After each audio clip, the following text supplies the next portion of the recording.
Okay အားလုံးပဲမင်္ဂလာပါเนาะဒီနေ့ကတော့ကျွန်တော်ဒီပေါ့ကျွန်တော်တို့ဒီ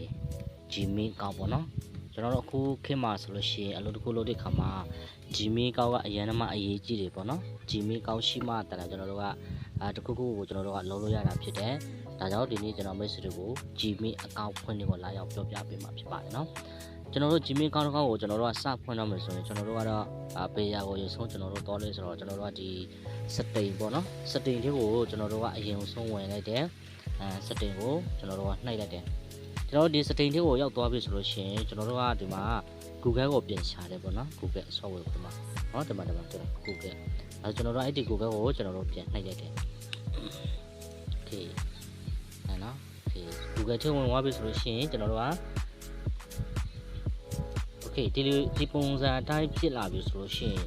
ဒါသူအရင်ဆုံးဖွင့်ထားတယ်ပေါ့နော်ဒီမှာ Gmail ကောက်ရှိတယ်Gmail ကောက်ပေါ့နော်အောက်ခိုင်ဝန်းဆိုလို့ရှိပေါ့နော်ကျွန်တော်တို့ဒီမှာ Gmail ကောက်ရှိတယ်အဲ့ဒီ Gmail ကောက်လေးကိုကျွန်တော်တို့ကလက်လေးနဲ့တစ်ချက်ထိုက်တောက်လိုက်မယ်ဒီပုံစံအဲ့ဒီ Gmail ကောက်ကိုကျွန်တော်တို့နှိပ်လိုက်ပြီဆိုလို့ရှိရင်ဒီမှာအရင်ရှိတဲ့ Gmail ကောက်အဟောင်းတွေကိုကျွန်တော်အကုန်လုံးပေါ်လာတယ်နော်ကျွန်တော်တို့ကGmail ကောက်ကျွန်တော်တို့ကအသစ်ပြန်ရှောင်းမှာဖြစ်တဲ့အတွက်လည်းကျွန်တော်တို့က ADD order เนาะကျွန်တော်တို့ a contract ဆိုစာနဲ့ရှိတယ်မှာเนาะလူရုပ်လေးနဲ့အပေါင်းလေးနဲ့ပေါ့เนาะလူရုပ်လေးနဲ့အပေါင်းလေးနဲ့ကျွန်တော်တို့ဒီဟာလေးကိုပုတ်ကျွန်တော်နှိပ်လိုက်မယ်โอเคเนาะနှိပ်နေပြီကျွန်တော်တို့တော့နေပြီနောက်တစ်ဆင့်ဒါ Gmail ဖွင့်တာကတော့ဒီမျိုးဖွင့်တာတွေကတော့အရင်ကမှလွယ်ပါတယ်ဒါပေမဲ့အချို့သောသူတွေ Gmail ဖွင့်တာတော့ဒီပုံစံအတိုင်းဖွင့်ပေါ့เนาะဒါကတော့ကိုဖွင့်နေတဲ့ကိုပေါ့โอเคဒီပုံစံဖြစ်လာပြီဆိုလို့ရှိရင်ကျွန်တော်တို့ကဒီအရင် Gmail ကောက်ကျွန်တော်တို့ကအဟောင်းရှိတယ်ဆိုလို့ရှိရင်ဒီနေရာမှာ email or ကျွန်တော်တို့ဖုန်းဆိုတာဒီမှာရှိเนาะအဲ့ဒီမှာထပ်ထည့်လို့ရတယ်ကျွန်တော်တို့အသေးဖွင့်မှာဖြစ်တဲ့အတွက်လည်းကျွန်တော်တို့က control ကျွန်တော်တို့မှာဒီမှာအောက်မှာပေါ့နော်ဒီဟာလေးကိုကျွန်တော်ကနှိပ်မယ်ဒီလိုမျိုးနှိပ်လိုက်ပြီဆိုတော့ကျွန်တော်ကစာတန်းနဲ့တက်ပေါ်လာလိမ့်မယ်ကျွန်တော်တို့ from my ကျွန်တော်တို့ကဒီမှာကိုယ့်ရဲ့ personal ပေါ့နော် from my ကိုယ့်ရဲ့ personal ပေါ့ personal ကျွန်တော်က for work of my business ပေါ့ဒါကိုယ့်အတွက် business ကောက်ဖွင့်မှာလားကိုယ့်ရဲ့ personal ကောက်ဖွင့်မှာလားသူကပြောတယ်ပေါ့နော် Okay ကျွန်တော်တို့ကစီးပွားရေးလောက်မှာဖြစ်တဲ့ကျွန်တော်တို့က business ကောက်ကိုဖွင့်မယ် Okay ကျွန်တော်တို့ business ကိုနှိပ်လိုက်မယ်ဒီပုံစံဖြစ်လာပြီဆိုရင်ကျွန်တော်တို့ကနာမည်လေးထည့်ရတော့မယ်ဒီမှာကျတော့ကျွန်တော်နာမည်မြန်မာလိုထည့်လို့မရအောင်အကေကိုယ့်ရဲ့ fever ကောက်ကိုကျွန်တော်တို့ကဖွင့်ရမယ်ဆိုတော့မှကျွန်တော်တို့က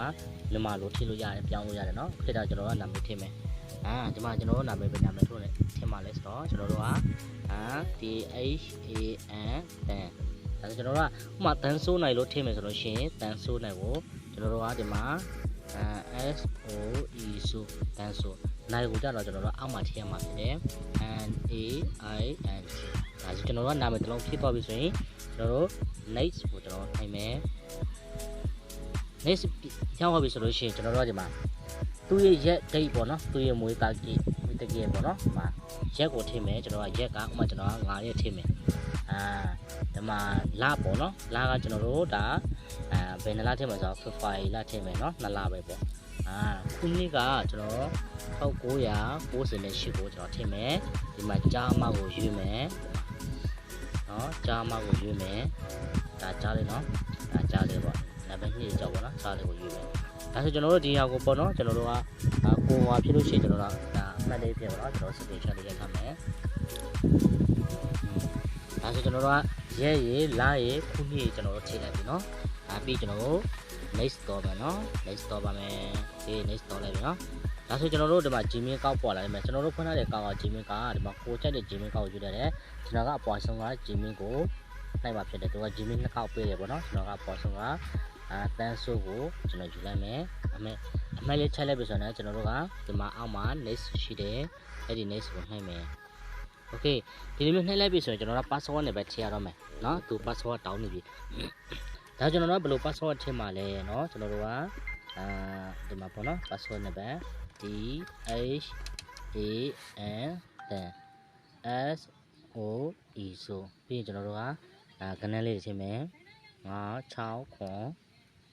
8เนาะဒါတန်းဆို969 8เนาะ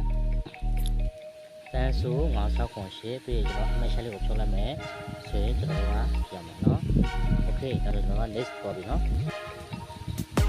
โอเคကျွန်တော်တို့ Gmail ကောင်းတော့ရသွားပြီเนาะဒါကတော့ကျွန်တော်တို့ 1009 Gmail ကောင်းเนาะโอเคဒါကျွန်တော်နောက်ထပ်မှာ next ဆက်သွားရမယ်เนาะ next ကိုသွားမယ်ဒီเนาะ next ကိုနှိပ်မယ်ဟုတ်โอเค next နှိပ်ပြီဆိုကျွန်တော်အပေါ်ဆွဲတင်လိုက်မယ်ခင်ဗျာဒီမှာเนาะအပြာအောင်စံတဲ့လေးကိုပဲကျွန်တော်စက်တက်နှိပ်တော့เนาะโอเคဒါလေးခေါ်မယ်